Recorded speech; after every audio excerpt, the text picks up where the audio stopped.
kita bersyukur dulu ya bahwa sampai saat ini ya kita diberikan kesehatan oleh Tuhan Yang Maha Esa ya, di mana hari ini kita tidak ada yang sakit, bahkan tidak ada pun yang ada kecelakaan di perjalanan tadi sampai di sekolah kita ini. Jadi sebelum itu kita memulai pembelajaran kita, mari kita dulu menyerahkan diri kita kepada Tuhan Yang Maha Esa. Jadi kepada siswa saya, tanpa saya tunjuk lagi, untuk ke depan memimpin kita di dalam doa.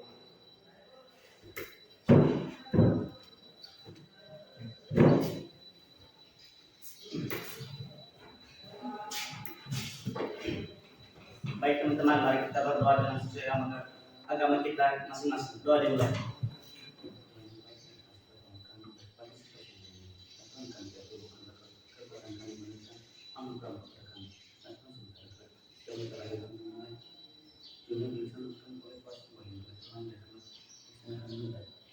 Saya ingin kalian mendengarkan dulu nama ya, kalau untuk kita lihat kehadirannya.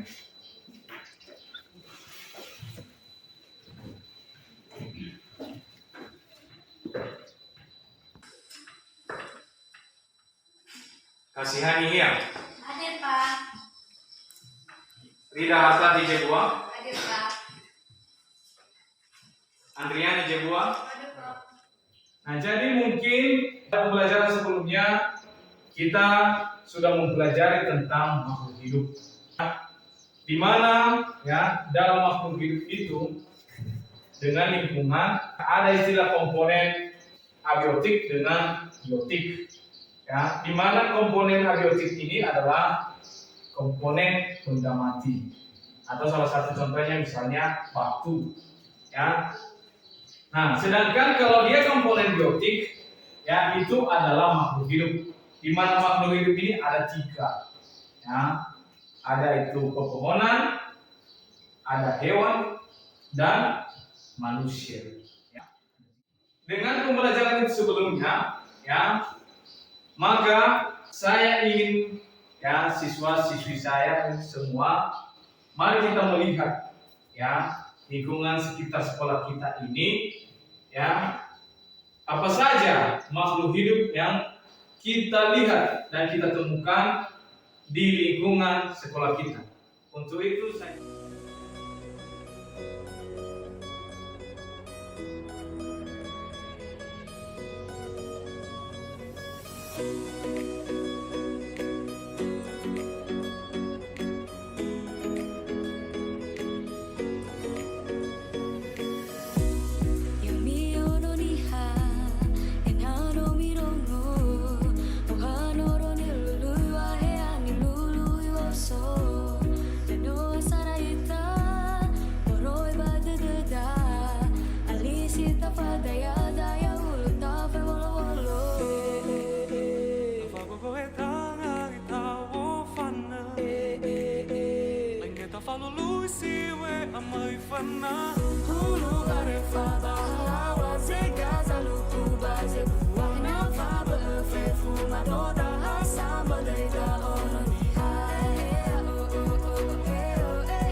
baik, dengan kita sudah melihat tadi lingkungan sekitar, ya, saya ingin ya anak-anak saya semua ya ingin menyampaikan apa saja yang telah tadi dilihat atau diamati di lingkungan sekitar. Ya, siapa yang sudah tadi melihat lingkungan sekitar kita?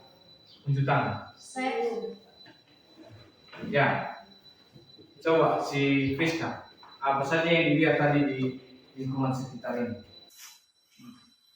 Yang saya lihat dan yang saya amati di lingkungan sekitar sekolah kita adalah ada pepohonan, burung, bunga, dan lain sebagainya. Ya, terima kasih, berikan dulu tepuk tangan. Tujuan yang mesti kita harus sampai itu ada 3. Ya, yang pertama, ya, 1, siswa dapat menganalisis interaksi yang terjadi dalam ekosistem dengan benar. Nah, yang kedua, siswa dapat memprediksi dampak-dampak yang terjadi akibat perubahan interaksi makhluk hidup terhadap lingkungannya dengan tepat. Ya, dan yang ketiga, siswa dapat mengkomunikasikan hasil penyelidikan terkait perubahan interaksi makhluk hidup terhadap lingkungan dan kaitannya dengan keseimbangan ekosistem dengan baik. Dengan kita tadi sudah memperhatikan ya tujuan-tujuan pembelajaran yang kita capai hari ini, maka di sini ada gambar tentang interaksi makhluk hidup ya yang terjadi ya, ini antara kupu-kupu dengan bunga, dan ini gambar ini tentang rusa ya. Nah, jadi dengan adanya gambar ini saya ingin ya melihat dulu pendapat anak-anak saya tentang interaksi yang ada pada gambar ini. Siapa yang bisa memberikan tanggapannya dulu? Unjuk tangan. Oke, baik, turun ke bawah. Memang luar biasa kalian ini. Coba dulu siapa sih Gusti memberikan tanggapan dulu tentang interaksi makhluk hidup pada gambar satu. Tanggapan saya dari interaksi antara makhluk hidup di gambar satu yaitu kupu-kupu mengisap nektar yang terdapat pada bunga. Bagus sekali, berikan tepuk tangan. Siapa lagi yang bisa memberikan tanggapan ya pada gambar satu ini? Ya. Oh, ya silakan. Tanggapan saya pada gambar nomor 1 yaitu kupu-kupu mengisap nektar pada bunga, sedangkan timbal baliknya kupu-kupu mendapatkan bantuan dari gerakan kupu-kupu untuk penyerbukan. Ya baik, berikan tepuk tangan. Jadi teman, kalian tadi sudah memberikan pendapat pada gambar satu ini ya tentang kupu-kupu dan bunga. Ya, di mana kupu-kupu itu yang menghisap nektar yang ada pada bunga. Nah, sementara pada bunga ini juga memiliki keuntungan ya, di mana dia akan mengalami penyerbukan terhadap adanya gerakan kupu-kupu ini, di mana kupu-kupu ini membawa serbuk ya, serbuk sari kepada bunga yang lain ya, sehingga nanti terjadi penyerbukan. Nah, sekarang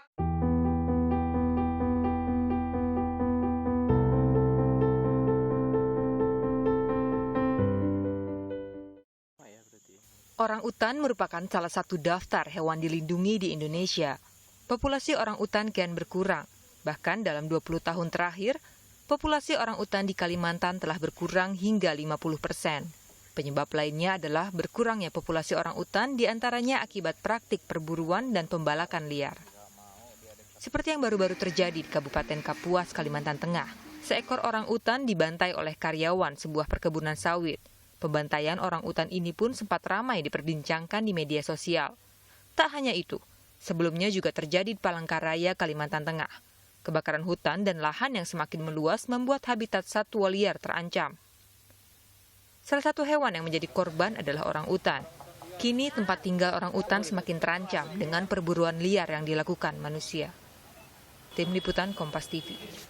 dengan kalian nanti sudah memperhatikan ya video yang ada ya, maka apa yang bisa kita dapat ya dari informasi ini ya, apa saja dampak-dampak ya yang terjadi kalau adanya ya kepunahan pada makhluk hidup itu.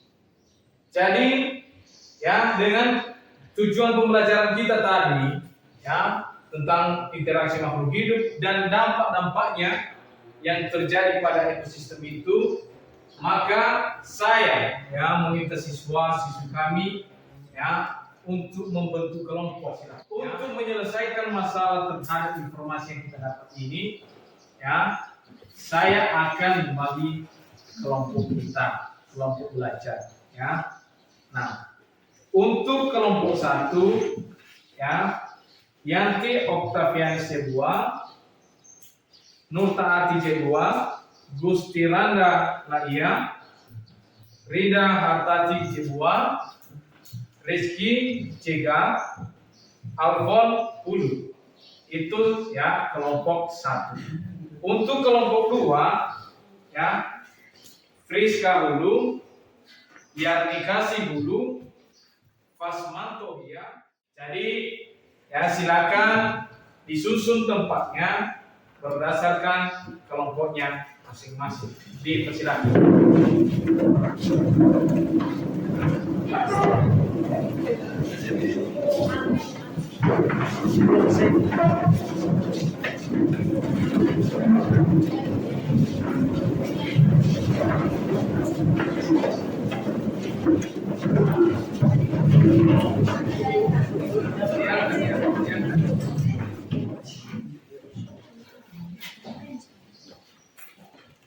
Untuk kelompok satu.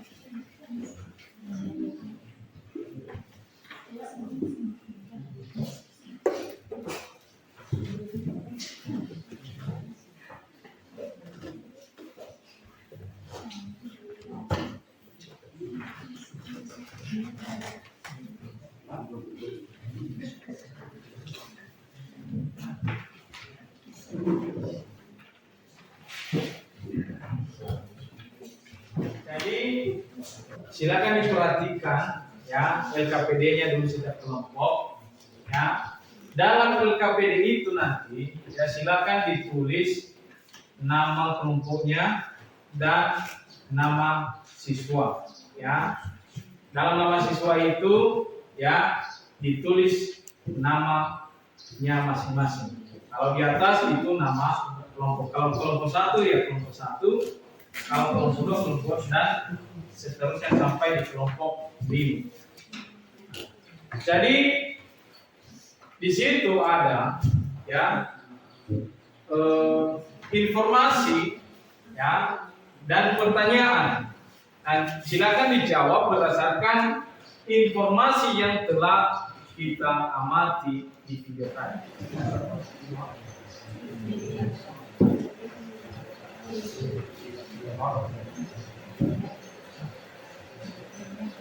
Jadi nanti pertanyaannya dijawab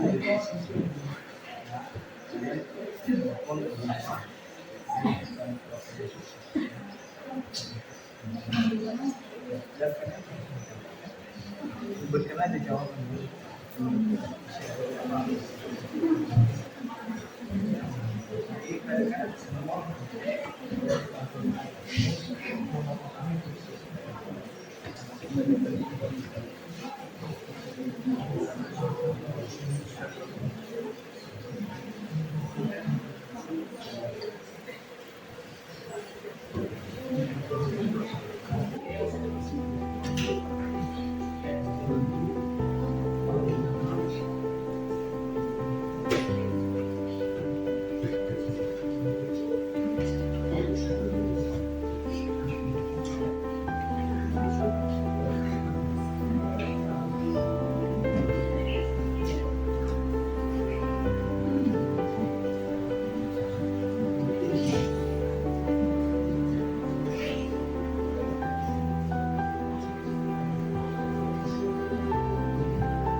Oke, baik.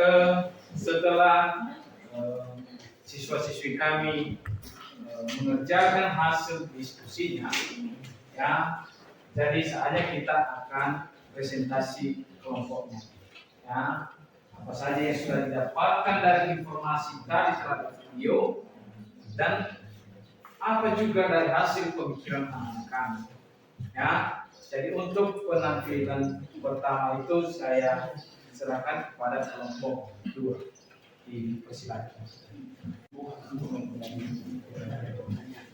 Baik, terima kasih kesempatan yang telah diberikan kepada kami oleh Bapak Pengasuh Mata Pelajaran pada hari ini, baik untuk mempresentasikan hasil kerja kelompok kami. Baik, langsung saja kami berikan kesempatan kepada penyaji kami untuk memaparkan hasil kerja kelompok kami. Kepada teman kami persilakan. Baik, terima kasih kesempatan yang telah diberikan kepada saya oleh moderator untuk mempresentasikan atau memaparkan hasil dari kerja kelompok kami.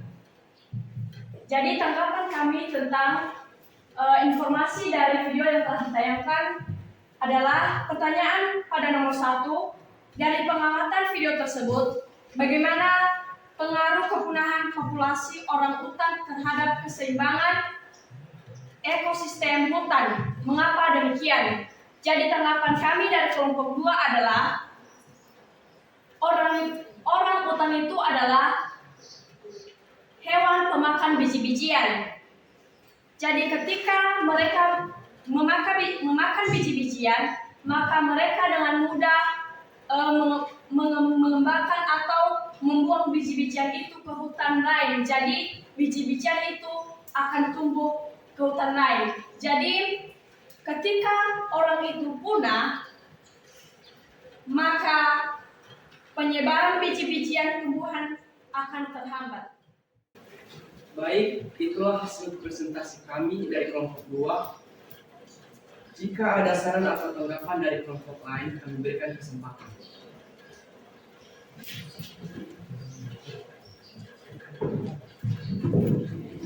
Baik, tanggapan kami pada pertanyaan nomor 1, yaitu orang hutan itu memakan biji-bijian setiap pepohonan yang berbuah, dan sisa biji-bijian makanan orang hutan tersebut tumbuh banyak menjadi pohonan. Itulah demikian jawaban kami.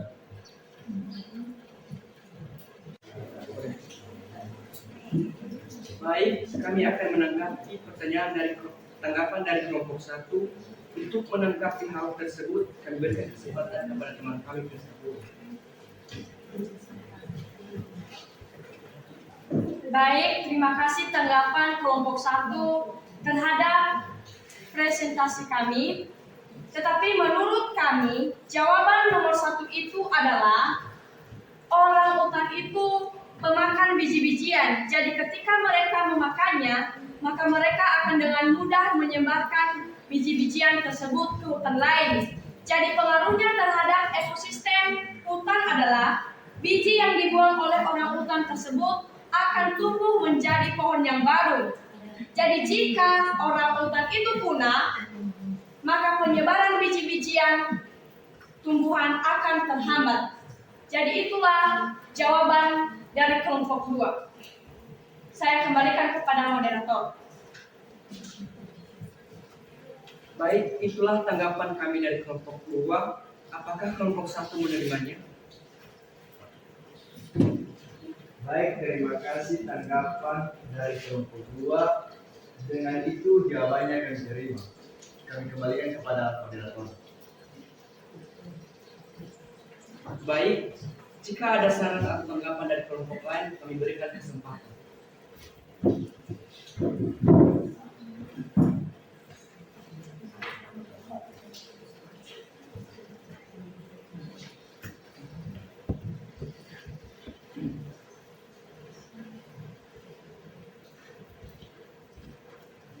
Baik, karena tidak ada pertanyaan dari kelompok lain, maka presentasi kami tutup. Akhir kata kami ucapkan terima kasih. Yahoo! Baik, jadi kita berterima kasih dulu terhadap penampilan tadi atas kelompok 2 dan kelompok 3. Jadi mari kita berikan apresiasi kepada mereka, silakan.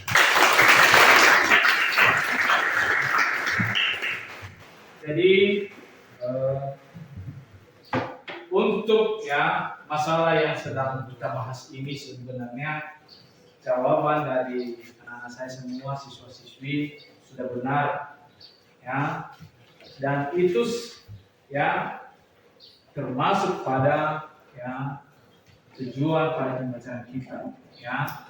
Nah, jadi untuk informasi ini ya itu dalam mencegah ya upaya untuk pemusnahan atau pemunahan daripada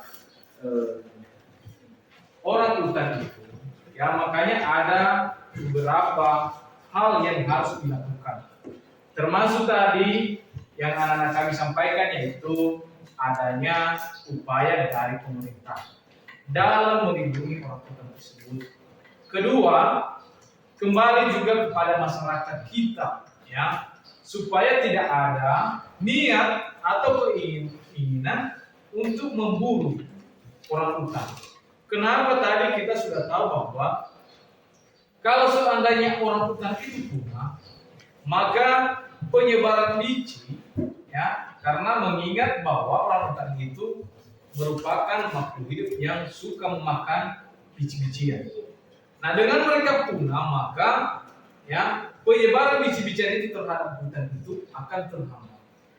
Ya, maka dengan itu ya adanya upaya-upaya yang harus dilakukan oleh pemerintah dan juga kita sebagai masyarakat. Ya, jadi ya saya berterima kasih terhadap ya tanggapan-tanggapan dan ya berupa pemikiran-pemikiran ya daripada setiap kelompok. Sekali lagi berikan apresiasi buat kita semua. Jadi dengan begitu kita ya menyimpulkan materi kita ini. Ya, siapa yang bisa menyimpulkan yang materi kita dulu hari ini? Saya, Pak. Ya, dipersilakan. Baik, menurut saya kesimpulan dari pembelajaran kita pada hari ini yaitu ekosistem.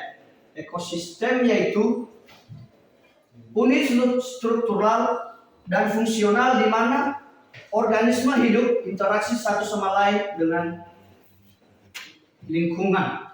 Oke, baik, berikan yang paling penting. Siapa lagi yang bisa memberikan tanggapan atau kesimpulan pada materi kita hari ini?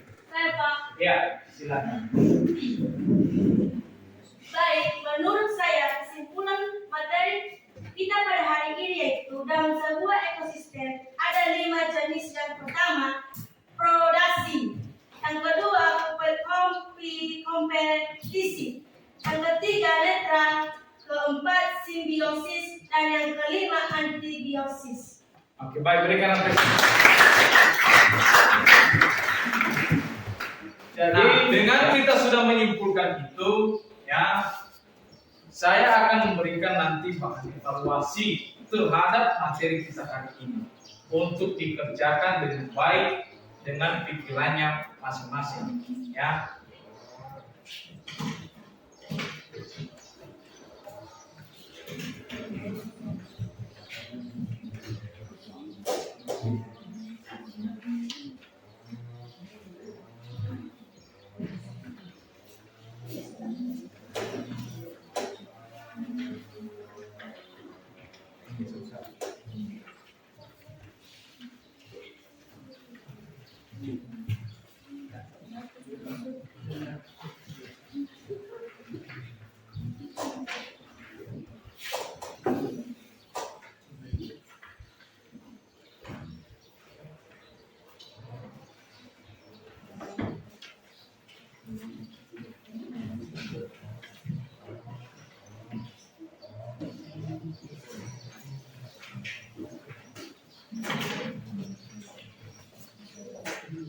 Nah, jadi nanti di lembar evaluasi itu silakan anak-anak kami menjawab ya soal-soal tersebut dengan baik dan benar, ya, berdasarkan daripada pembelajaran yang kita laksanakan pada hari ini.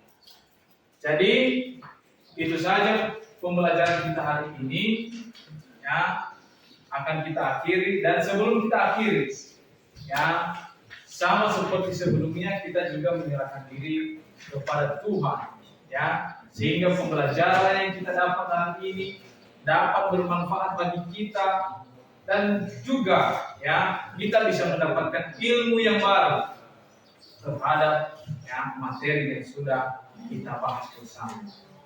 Seperti sebelumnya, tanpa saya tunjuk lagi, ya, saya berikan kesempatan kepada siswa kami yang membawa kita dalam doa. Oh iya, silakan.